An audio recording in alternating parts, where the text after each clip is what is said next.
स्वागत है झाजी, वक्तव्य प्रस्तुत करें। कल गुरुजी हम करेंगे जो है। स्वस्ति श्री गणेशाय नमः। अस्माद् गुरुभ्यो नमः। अस्माद् सर्वगुरुभ्यो नमः। अस्मात् परम गुरुभ्यो नमः। श्री राधा कृष्णाभ्यां नमः। श्रीमते रामानुजाय नमः। लंबोदरम परम सुंदरमेकदंतम पीतांबरम त्रिनयनम परमं पवित्रम उद्यद्दिवाकर निभोज्वल कांति कांतम विघ्नेश्वरम सकल विघ्नहरम नमामि। शरीरं स्वरूपं ततो वा कलत्रम यशश्चारुचित्रं धनं मेरुतुल्यं मनश्चैन लगनं श्रीगुरोरङ्घ्रिपद्मे ततः किं ततः किं ततः किं ततः किं। जयतु जयतु देवो देवकी नंदनोऽयं जयतु जयतु कृष्णो वृष्णिवंशः प्रदीपः जयतु जयतु मेघश्यामलः कोमलांगम् जयतु जयतु मेघश्यामलः कोमलांग जयतु जयतु पृथ्वी भारनाथो मुकुंदः। नारायणं नमस्कृत्य नरं चैव नरोत्तमं देवीं सरस्वतीं व्यासं ततो जयमुदीरयेत्। कृष्णत्वदीय पद पंकज पंजरान्ते अद्यैव मे विशतु मानस राजहंसः। प्राणप्रयाण समये कफवात पित्तः कंठावरोधन विधौ स्मरणं कुतस्ते। वरापीडं नटवर बपुः कर्णयोः कर्णिकारं बिभ्रदवासः कनककपिशं वैजयन्तीं च मालां। रन्ध्रान् वेणोरधरसुधया पूरयन् गोपवृन्दः बृन्दारण्यं सपदरमणं प्राविशद्गीतकीर्ते। करारविन्देन पदारविन्दं मुखारविन्दे विनिवेशयन्तं बटस्य पत्रस्य पुटे शयानं बालं मुकुन्दं मनसा स्मरामि। रामाय रामभद्राय रामचन्द्राय वेदसे रघुनाथाय नाथाय सीतायाः पतये नमः। लक्ष्मीनाथ समारंभां नाथयामुनिमध्यमाम् अस्मदाचार्य पर्यन्तां वन्दे श्री गुरु परम्पराम्। अंजनानंदनं वीरं जानकी शोकनाशनं कपीशमक्षहन्तारं वन्दे लंका भयंकरं। जय जय श्री राम रमण जय जय नवल किशोर जय गोपी चित चोर प्रभु जय जय माखन चोर। मूकं करोति वाचालं पंगुं लंघयते गिरिं यत्कृपा तमहं वन्दे परमानंद माधवम्। भक्ति भक्ति भगवंत गुरु चतुर्नाम बपुएत इनके पद बंधन कियो नासत विघ्न अनेक। बोल दे वृंदावन बिहारी लाल की जय। सुखदेव भगवान की जय। भागवत महापुराण की जय। जय जय राधे श्याम जय जय राधे श्याम जय जय राधे श्याम। अनंतानंत कोटि ब्रह्मांड नायक अनंतानंत कोटि ब्रह्मांड नायक अचिंत्य अनंतानंत कोटि ब्रह्मांड नायक अचिंत्य करुणाकर करुणापरायण सर्वेश्वर भगवान श्री कृष्ण के युगल चरणों में दास का बारंबार प्रणाम। उनकी आह्लादिनी शक्ति वृषभानु नंदिनी भास्वरी जगदीश्वरी राधा रानी के युगल चरणों में दास का बारंबार प्रणाम। समुपस्थित भक्तगण भगवत कथा अनुरागी सज्जनों मातृशक्ति भगनी बांधवों एवं किसी न किसी रूप में कथा श्रवण करने वाले चराचर जीव जंतु सिया राम मैं सब जग जानी करऊं प्रणाम जोड़ी जुग पानी। भगवान नाम की चर्चा करते हुए हम आज की कथा में श्रीमद् भागवत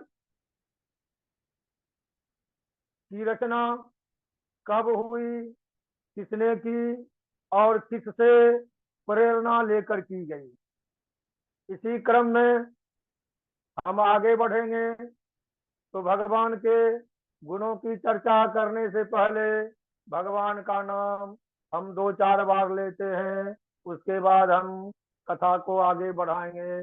श्रीमन्नारायण नारायण नारायण श्रीमन नारायण नारायण नारायण श्रीमन नारायण नारायण नारायण श्रीमन नारायण नारायण। बोल दे वृंदावन बिहारी लाल की जय, भगवान श्री कृष्ण की जय, राधा माधव की जय, उनके सभी भक्तों की जय। जय जय राधे श्याम। नैमिषारण्य में कथा चल रही है। सौनकादि ऋषि बड़े प्रेम से सूत जी से कथा श्रवण कर रहे हैं और इसी कथा श्रवण के क्रम में सौनकादि ऋषियों ने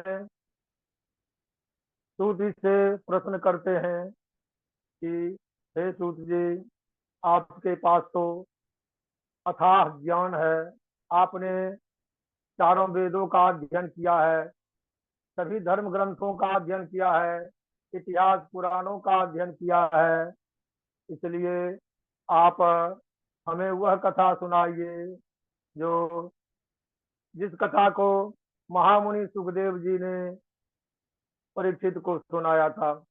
उसी क्रम में यह प्रश्न उठा कि श्रीमद् भागवत की रचना कब हुई, किसने की और किसकी प्रेरणा से की। तो प्रश्न यह उठता है, महामुनि वेदव्यास जी ने अर्थात महर्षि कृष्ण द्वैपायन वेदव्यास जी ने वेदों का विस्तार किया। वेदों के जितने भी व्याख्यात्मक ग्रंथ हैं उनका विस्तार किया। उसके बाद 18 पुराणों की रचना की और इतनी रचनाओं के बाद भी वे उदास थे, खिन्न थे। तो उनकी उदासी का कारण क्या है, वह सोच रहे हैं कि मैंने तो वेद का विस्तार किया, ज्ञान के जो समूह हैं, ज्ञान की जो राशि है, ज्ञान का जो भंडार है, उसका मैंने विस्तार किया। और जो वेद पढ़ने के अधिकारी नहीं हैं, शास्त्र में जिन्हें वेद पढ़ने का अधिकार नहीं दिया गया है, उन लोगों के ज्ञान में विकास कैसे हो, वे लोग भगवान की भक्ति को कैसे कर सकें, वे लोग शास्त्र पुराण को कैसे समझ सकें, इसलिए उन्होंने एक बहुत बड़ा ग्रंथ, इतिहास ग्रंथ महाभारत की रचना की। फिर भी इतने ग्रंथों की रचना करने के बाद महामुनि वेदव्यास जी चिंतित थे, परेशान थे कि अभी तक मैंने इतने ग्रंथों की रचना की, भगवान के भक्ति से संबंधित बहुत सारी रचना की और इतिहास पुराणों की भी रचना की, फिर भी मेरा मन खिन्न क्यों है। इस प्रकार वे खिन्नता में बैठे हुए हैं अपने आश्रम में। संजोग से भगवान के मन के रूप में घूमने वाले महर्षि नारद जी महामुनि व्यास जी के आश्रम पर चले आते हैं और उनसे पूछते हैं कि हे महामुनि, आज आपका मुख मलिन क्यों लग रहा है? आप अपनी मलिनता का, अपने दुख का कारण मुझे बताने की कोशिश करें, क्योंकि आप तो हमेशा प्रसन्न रहने वाले हैं, फिर भी आपके मस्तक पर, आपके ललाट पर चिंता की रेखा क्यों दिखाई दे रही है? वेदव्यास जी कहने लगे, मैंने तो इतने शास्त्रों की रचना की, फिर भी मैं उदास हूँ, लगता है कि मैंने भगवान श्री हरि नारायण के गुण कीर्तनों की रचना नहीं की है, इसलिए मैं खिन्न हूँ। नारद जी ने महामुनि वेद व्यास जी के इस कथन का समर्थन किया कि आप महामुनि ठीक कह रहे हैं, क्योंकि आपने तो बहुत कुछ किया, लेकिन इस कलयुग में भगवान का नाम, भगवान का चरित्र, भगवान की लीलाओं का वर्णन आपने नहीं किया, यही आपकी खिन्नता का कारण है। अतः आप भगवान की लीलाओं का भी वर्णन करें। इसी क्रम में नारद जी कह रहे हैं कि मैं तो देवर्षि नारद हूँ, सब जगह भ्रमण करता हूँ, भगवान का हरि कीर्तन करता रहता हूँ, फिर भी मैं भी जिस रूप में अभी हूँ पहले इस रूप में नहीं था। मैं तो दासी का पुत्र था, फिर भी भगवान की भक्ति के कारण मुझे उस जन्म में तो नहीं मिला, लेकिन इस नए जन्म में तो मैंने देव स्वरूप को प्राप्त कर लिया। यह तो भगवान की भक्ति का ही प्रभाव है। अतः आप भी भगवान की भक्ति से संबंधित रचना करें। तब नारद जी इतना समझा करके चले जाते हैं, अपने पूर्व जन्म की कथा भी सुना देते हैं कि दासी के पुत्र के, दासी का पुत्र होने के बाद भी पुनः भगवान में भक्ति कैसे हुई, अपना यह प्रसंग सुनाने के बाद वे चले जाते हैं। और चले जाने के बाद नारद जी को विदा करते हैं महामुनि व्यास जी, और अपने आश्रम बद्रिकाश्रम चले जाते हैं। साम्याप्रास उनका आश्रम है, और वहीं पर सरस्वती नदी के तट पर बैठकर भगवान का चिंतन करते हैं, भगवान का ध्यान करते हैं, और भगवान के ध्यान के क्रम में अपने योग बल के द्वारा ही नारद जी ने जो जैसा भगवान के चरित्र के बारे में बताया, उसी को विस्तार देते हुए महामुनि व्यास देव जी ने श्रीमद् भागवत की रचना की। इसी से संबंध में प्रश्न है, तस्मिन् युगे प्रवृत्ते आस्थाने वाक्येन हेतुना, कस्मिन् युगे प्रवृत्तेयम् आस्थाने वाक्येन हेतुना, कुतः संचोदितः कृष्ण कृतवान् संहिता मुनि। कस्मिन् युगे प्रवृत्तेयम्, कस्मिन् युगे किस युग में, कस्मिन् युगे प्रवृत्तेयम् कस्मिन् युगे यम प्रवृत्ता, स्थाने वा किस स्थान पर, केन हेतुना किस कारण से और किसकी प्रेरणा से महामुनि व्यास देव जी ने यह पारमहंसियों की संहिता श्रीमद् भागवत महापुराण की रचना की। कस्मिन् युगे प्रवृत्तेयम् स्थानं वा केन हेतुना, कुतः संचोदितः कृष्ण कृतवान् संहिता मुनि। किसकी प्रेरणा से महामुनि वेद व्यास जी ने पारमहंसी संहिता श्रीमद् भागवत की रचना की। हे सुखदेव जी, महाराज, आप तो ज्ञानियों में श्रेष्ठ हैं, आप मुझे यह बताने का प्रयास कीजिए, मुझे यह ज्ञान दीजिए कि श्रीमद् भागवत की रचना कब, कहाँ और कैसे हुई। तो इसके उत्तर में बता रहे हैं, द्वापरे सामनुप्राप्ते तृतीये युग पर्यये, द्वापरे समानुप्राप्ते युग पर्यये, जातः पराशराद योगी वातव्याम कलयाहरि। हे सोनकादि ऋषियों, द्वापर युग था, सतयुग के बाद त्रेता, और त्रेता के बाद द्वापर।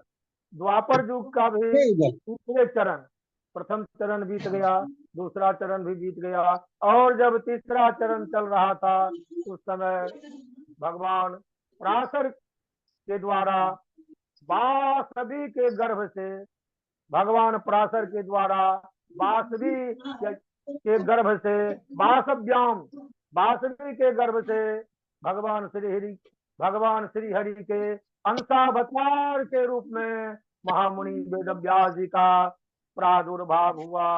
द्वापर समनुप्राप्त तृतीय युग पर्यये जातः पराशराद योगी वासव्याम कलया हरे। श्री हरि के कला अंश से महामुनि वेद व्यास जी पराशर के पुत्र के रूप में अवतरित हुए और अवतार लेकर के उन्होंने वेदों का विस्तार किया। जिन जिन लोगों को वेद पढ़ने का अधिकार नहीं था उनके मंगल के लिए भी उन्होंने इतिहास पुराणों की रचना की। स्त्री शूद्र द्विज बंधु नाम त्रयीनो श्रुति गोचरा कर्म श्रेयसि मूढ़ा नाम श्रेय एवं भवेद्य। जिन जिन लोगों को वेद पढ़ने का अधिकार नहीं था, जिन्हें ऋग्वेद, यजुर्वेद और सामवेद, ये जो वेद त्रयी है, इन वेद त्रयी को पढ़ने का जिन्हें शास्त्रीय अधिकार नहीं था, वैसे लोगों को भी अपने कर्म का ज्ञान प्राप्त कराने के लिए महामुनि के मन में यह प्रश्न उठा, जिन्हें वेद पढ़ने का अधिकार नहीं है, जो वेद नहीं पढ़ सकते हैं, शास्त्र ने जिन्हें ऋग्वेद, यजुर्वेद और सामवेद को पढ़ने का अधिकार नहीं दिया है, वैसे लोगों का मंगल कैसे होगा। तो उनको मंगल करने के लिए उन्होंने क्या किया, कर्म श्रेयसि मूढ़ानां श्रेय एवं भवेदिह इति भारतमाख्यानम् कृपया मुनिना कृतम्। महाभारत नाम के एक बहुत बड़े ग्रंथ की रचना की, क्योंकि जिन्हें वेद आदि शास्त्रों को पढ़ने का अधिकार नहीं है, उन लोगों को भी, उन लोगों का भी मंगल हो, उन लोगों का भी कल्याण हो, वे लोग भी इस सांसारिक बंधनों से मुक्त हो। इसलिए वेद आदि शास्त्रों के ज्ञान के लिए महाभारत नाम के एक विशाल ग्रंथ की रचना कर दे। और उसके बाद यथा धर्मादय चार्या मुनिवर्यानुकीर्तिता नो तथा वासुदेवस्य महिमा अनुवर्णिता। अर्थात वासुदेव के गुण कीर्तनों, वासुदेव की महिमा को आपने वर्णन नहीं किया, इसलिए आपकी यह स्थिति है।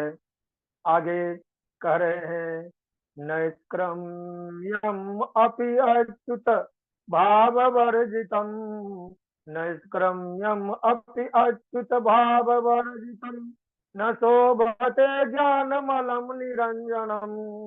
नैष्क्रम्यम अपि अच्युत भाववर्जितम, निष्काम योग है, निष्काम भक्ति है, लेकिन निष्काम भक्ति में भी यदि अच्युत भगवान के प्रति उदार भाव नहीं है, भक्ति की भावना नहीं है, तो वह निष्काम भक्ति भी जीवों को मुक्ति देने में समर्थ नहीं है। निष्काम भक्ति के साथ साथ भक्ति में भगवान श्री अच्युत के प्रति निष्ठा, श्रद्धा, समर्पण है, तभी वह भक्ति पल्लवित, पुष्पित होती है। न शोभते ज्ञानमलं निरंजनम, निरंजन जो ज्ञान है कृष्ण की भक्ति के बिना वह भी शोभा नहीं देती है।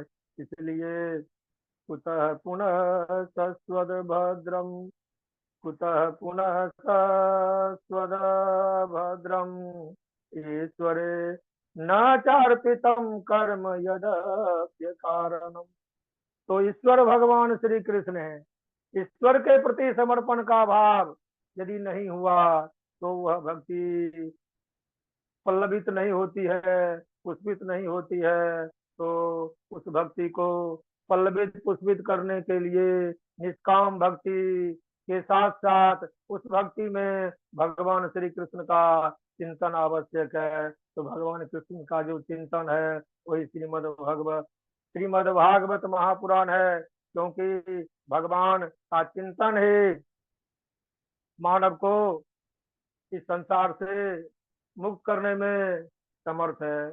उसके बाद इस प्रकार सोचते विचारते महामुनि वेद व्यास जी ने श्रीमद् भागवत की रचना कर दी। श्रीमद् भागवत महापुराण 12 स्कंद में विभक्त है और 18,000 श्लोक हैं। इन 18,000 श्लोकों की रचना करके महामुनि वेद व्यास जी ने सोचा यह तो परम हंसी संहिता है और इस परमहंसी संहिता को कोई परमहंस ही प्रचार और प्रसार कर सकता है। तो महामुनि वेद व्यास जी परमहंस की खोज में तल्लीन हुए। ध्यान आया मेरा पुत्र सुखदेव परमहंस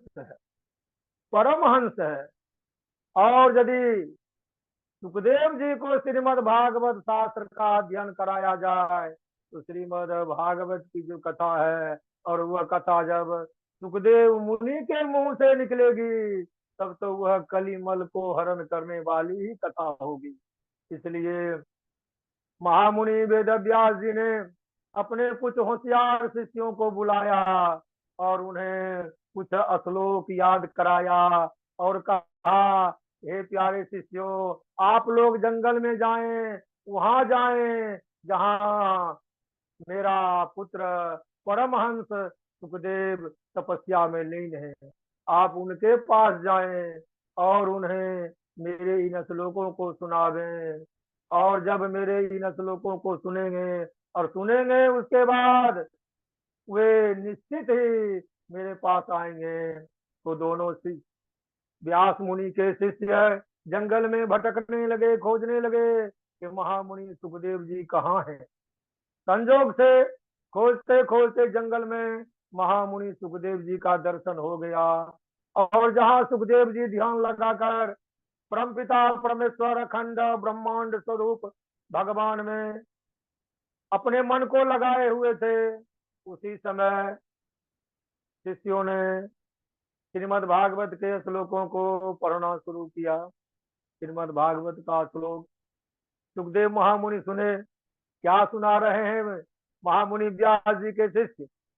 बरहातीडम नट बर बपु कर्णयोः कर्णिकारम बिभ्रद बासः कनक कपितम वैजयंतीम च मालाम रंध्रान देनोरधर सुधया पूरयन गोप बृंदारण्यम स्वपद रमणम प्रादिशद गीत कीर्ति।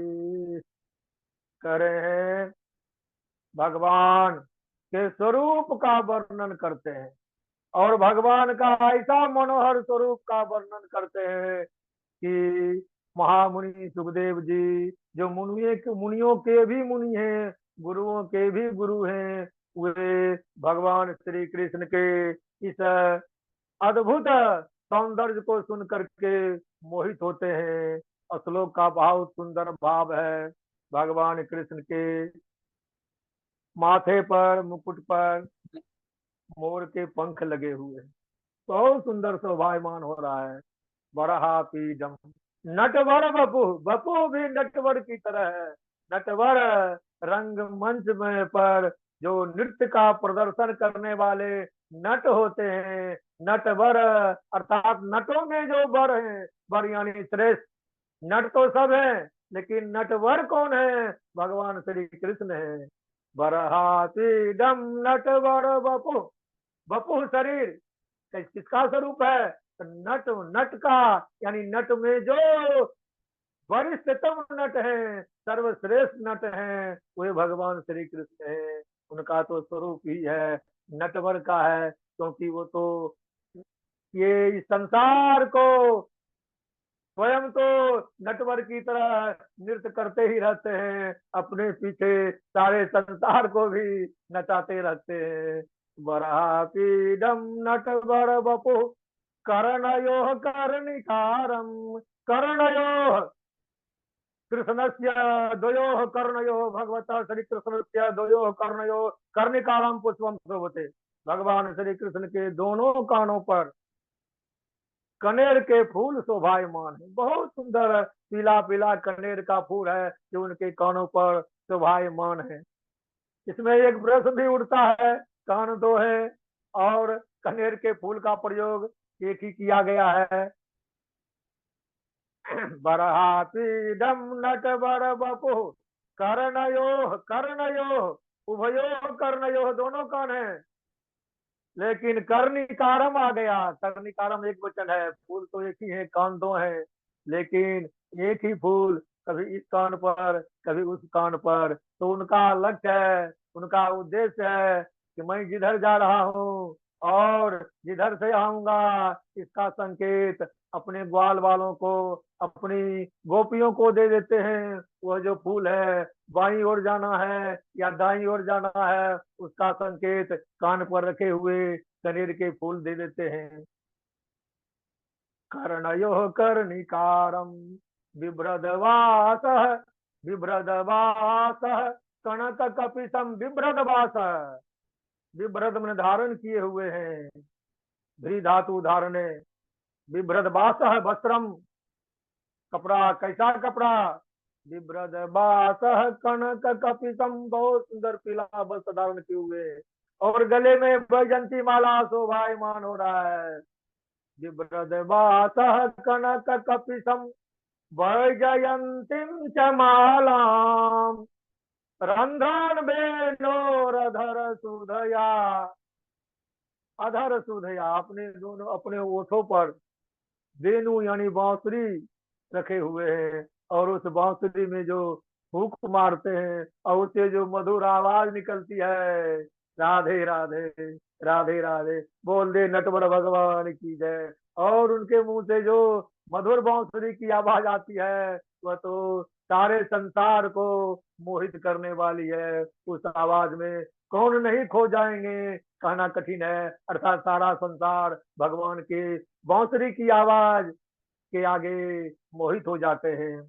रंध्रान बेनोरधर सुधया पूरयन गोप वृंद, अब गोप वृंद है ग्वाल बालों का वृंद समूह, गोप वृंद है ग्वाल बालों के समूह के साथ वृंदारण्यम, अरण्यम वृंदावनम, वृंदावन जंगल की, वृंदारण्यम स्वपद रमणम प्राविशद गीत कीर्ति। ऐसे सुंदर भगवान जो नटवर के रूप में है, जिनके शरीर पर पीताम्बर हैं, जिनके माथे पर मुकुट के ऊपर मोर का पंख शोभायमान हो रहे हैं, जिनके कान कनेर के पुष्प से सुशोभित हैं, जिनके वस्त्र इतने सुंदर हैं, इतने सुंदर हैं कि लोग देखकर ही मोहित हो जाते हैं, और जिनके अधरों पर बांसुरी है, और उस बांसुरी की जो मधुर आवाज है, उस आवाज में तो सब लोग खो जाते हैं।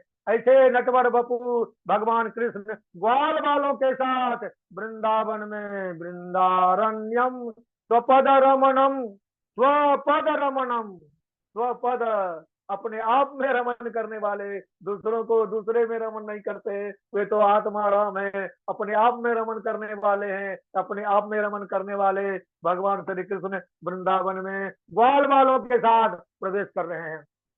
महामुनि सुखदेव जी व्यास जी के शिष्य के मुख से इस श्लोक को सुना, बहुत प्रेम से सुना, और सोचने लगे इतना सुंदर भी कोई है।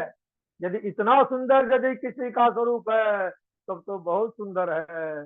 फिर सोचने लगते हैं कि सुंदरता से तो लोग अहंकार भी होता है, क्योंकि कोई यदि ज्यादा सुंदर हो जाएगा तो उसमें अहंकार आएगा, ज्यादा बलवान हो जाएगा उसमें भी अहंकार हो जाएगा। इसलिए लोग अपनी सुंदरता को या अपने नायक के की सुंदरता को बढ़ा चढ़ा कर लोग बोलते ही हैं। इसलिए ये गुण तो बहुत ही सुंदर है। ऐसे गुणवान का तो, ऐसे सौंदर्य नटवर लाल का तो भजन करना ही चाहिए। लेकिन कोई जरूरी नहीं है कि जो इतने सुंदर हैं वे उदार भी होंगे, इतने सुंदर हैं वे इतने उदार भी होंगे। अब सौंदर्य तो है, उदारता की खोज है कि भगवान उदार है या नहीं है। संयोग से वेदव्यास जी के दूसरे शिष्य ने भी दूसरा श्लोक बोल दिया।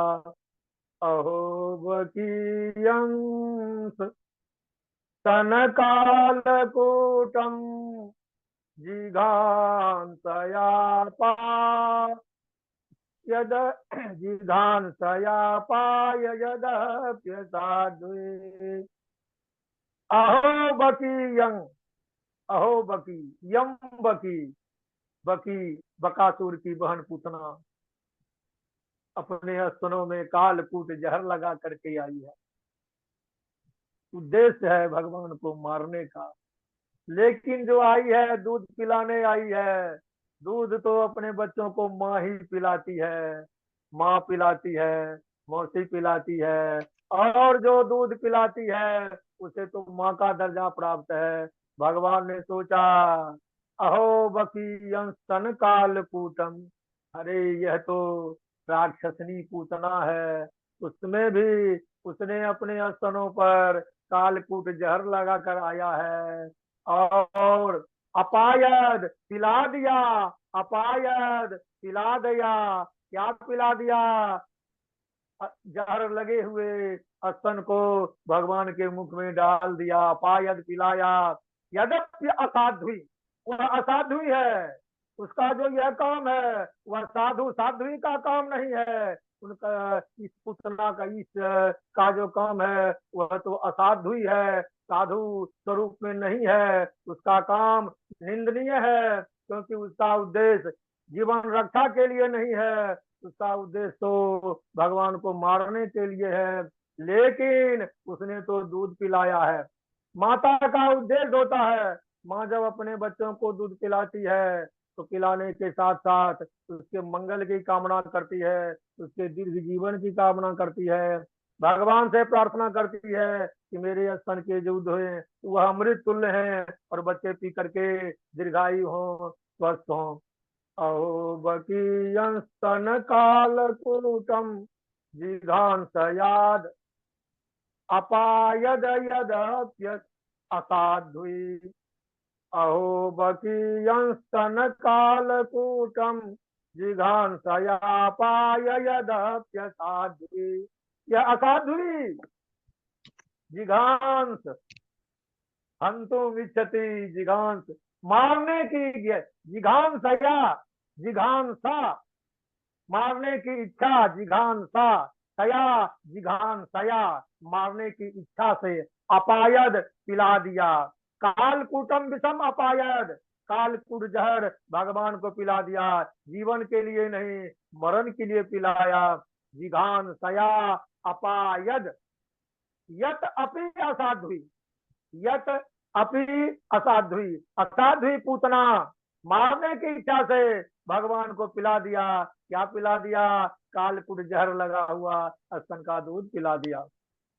उद्देश्य भले मारने का हो, लेकिन पिलाया तो दूध। भगवान कितने उदार हैं, बोलिए उदार भगवान की इतने उदार है कि उन्होंने सोचा भले उद्देश्य मारना है, लेकिन काम तो पुतना ने माँ का खिलाया किया है, तो माँ की जो गति मिलनी चाहिए वही गति इस असाध्वी पुतना को मिलनी चाहिए। तो पुतना ने भी वह गति प्राप्त कर ली भगवान को जहर पिला करके। ले भे गतिम धात्री उचिताम ततोन्यम, ले भे गतिम, गति को, गति यानी मुक्ति, अर्थात भगवान श्री कृष्ण के चरणों में उसकी गति हुई। भगवान श्री कृष्ण ने उसे अपने में समाहित कर लिया।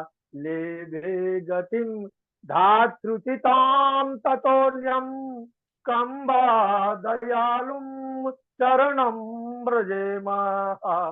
भगवान श्री कृष्ण कितने उदार हैं, कितने उदार हैं कि जहर पिलाकर मारने की इच्छा से जहर पिलाकर मारने की इच्छा से जिसने जहर पिलाया उसको भी मां के समान गति दी, उसे भी मुक्ति दी। तो भगवान श्री कृष्ण इतने उदार हैं। पहले व्यास जी के शिष्य ने भगवान श्री कृष्ण के सौंदर्य का वर्णन किया।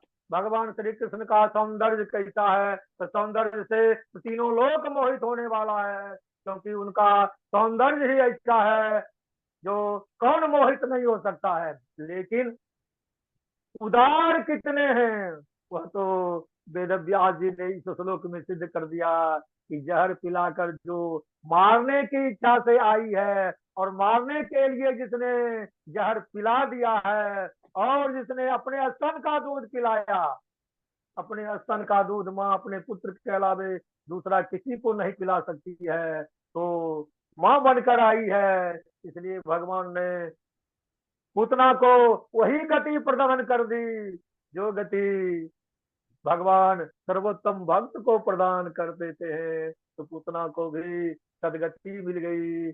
अहो बकीयं स्तन कालकूटं जिघांसया पाय यदप्य साध्वी लेभे गतिं धात्र्युचितां ततोऽन्यं कम बा दयालुम, इससे और ज्यादा दयालु कौन हो सकता है जिसके शरण में हम लोग जाएं।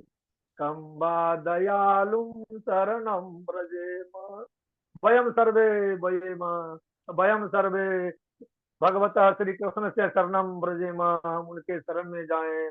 जब भगवान की उदारता का व्याख्यान शिष्यों के मुख से महामुनि परम ज्ञानी परम हंस स्वरूप सुखदेव भगवान ने सुना, तो उसने सोचा जो सुंदर है और सुंदर के साथ साथ उदार भी है, इसमें तो मणिकांचन का संबंध है। सुंदर भी है उदार भी है। प्राय जो सुंदर होता है वह उदार नहीं होता है, जो उदार होता है वह सुंदर नहीं होता है, क्योंकि भगवान सबको सब गुण नहीं देते हैं। यदि एक ही व्यक्ति में दोनों गुण हैं, सुंदर भी है और उदार भी है, तो वह साधारण मनुष्य हो नहीं सकता है। वह तो स्वयं श्री हरि नारायण ही हो सकते हैं, जिनके एक साथ ये दोनों गुण हैं, मणिकांचन का संबंध है। और ऐसे सुंदर और उदार भगवान के शरण में तो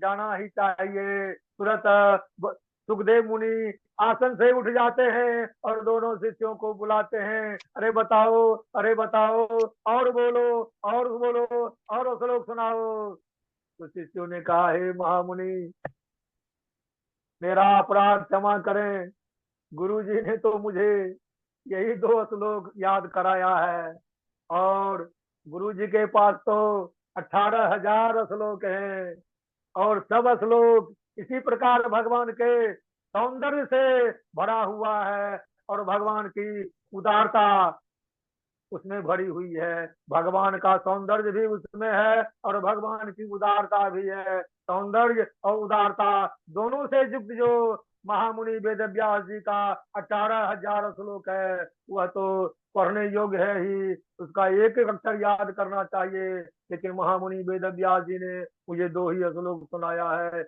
इसलिए मुझे माफ कीजिए, इससे आगे मुझको आता नहीं है। तो सुखदेव जी पूछते हैं कि कौन तुम्हारे गुरु हैं? कहा कि वेद व्यास जी मेरे गुरु हैं। उन्होंने ही बताया है। कहा कि वो तो मेरे पूज्य पिता हैं, मुझे के उनके चरणों में जाकर के उनसे यह ज्ञान, यह शास्त्र ग्रहण करना चाहिए। उसी समय उन दोनों शिष्यों के साथ महामुनि सुखदेव कमंडल और सोटा लेकर के चल देते हैं और पहुंच जाते हैं वेद व्यास जी के पास। उनके चरणों में अपना मस्तक नवाते हैं और उनसे दीक्षा लेते हैं। कहते हैं पिताजी आप मेरे गुरु बने और मुझे श्रीमद् भागवत का परम ज्ञान प्रदान करें, क्योंकि यह तो परम ज्ञान है, इससे और उत्तम ज्ञान तो कुछ हो ही नहीं सकता है, क्योंकि यह तो वेद शास्त्र आदि का सार है। क्या है?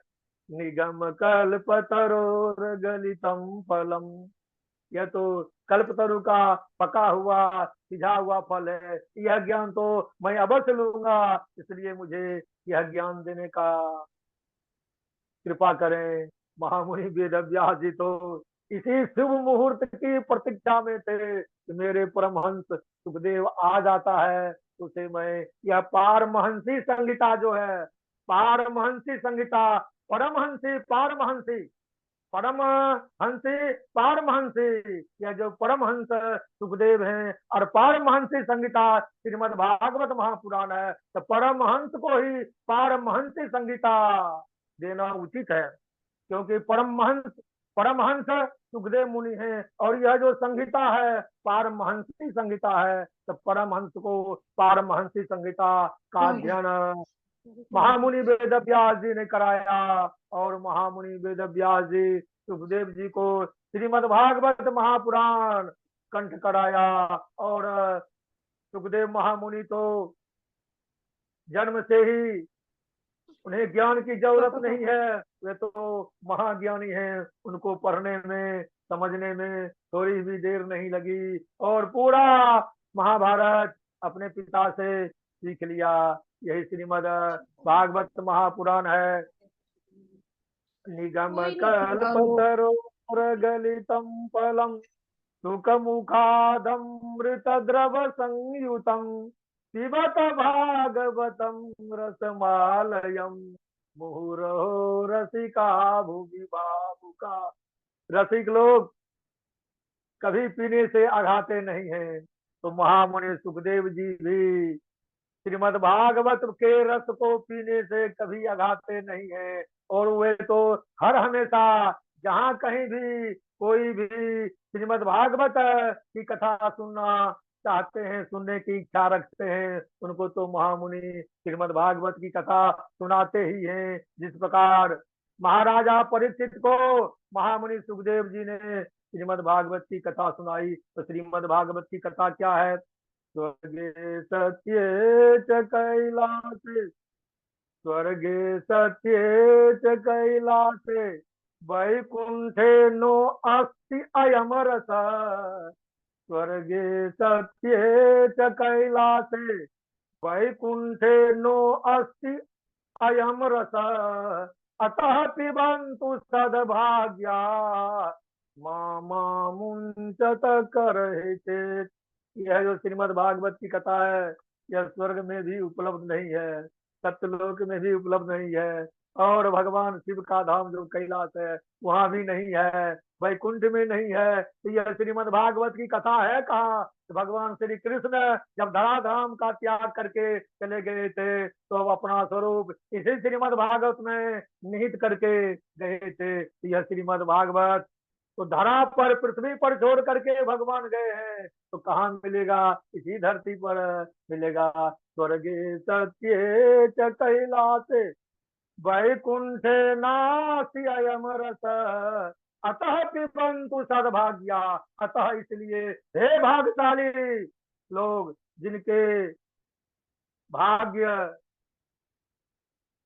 साथ में है, जो अभागे नहीं हैं, जो भाग्यशाली हैं, वे पिए। क्या पिए?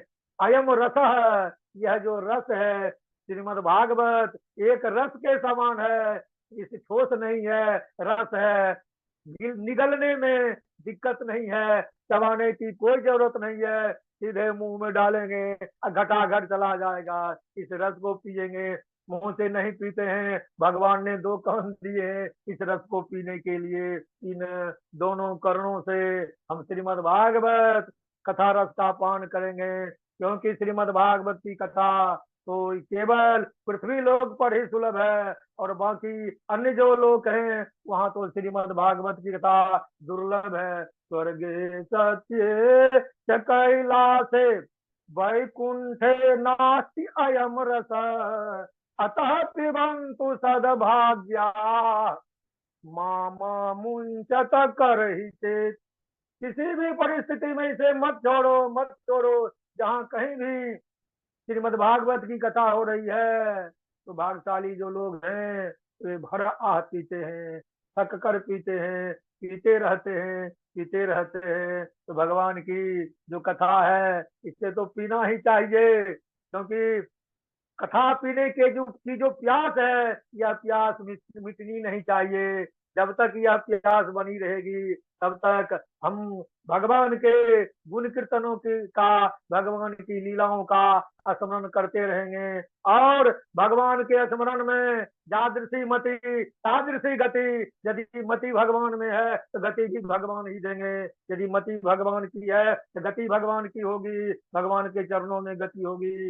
इसलिए हम भगवान सुखदेव मुनि को बारंबार प्रणाम करते हैं, क्योंकि इस धराधाम पर भागवत कथा का प्रचार सुखदेव मुनि ने किया। श्रीमद भागवत की कथा सुना करके परीक्षित को तो धन्य धन्य किया ही, और उसके साथ में उनके मुख से जो भागवती गंगा का प्रवाह है, जो धराधाम के जन जन को पवित्र करने वाला है, इस भागवत महापुराण को बारंबार प्रणाम करते हुए हम भगवान के चरणों में और गुरुदेव के चरणों में अपनी भक्ति अर्पित करते हैं। भगवान के नाम का के साथ हम इस कथा को विश्राम देंगे। श्रीमन नारायण नारायण नारायण, श्रीमन नारायण नारायण नारायण, श्रीमन नारायण नारायण नारायण, श्रीमन नारायण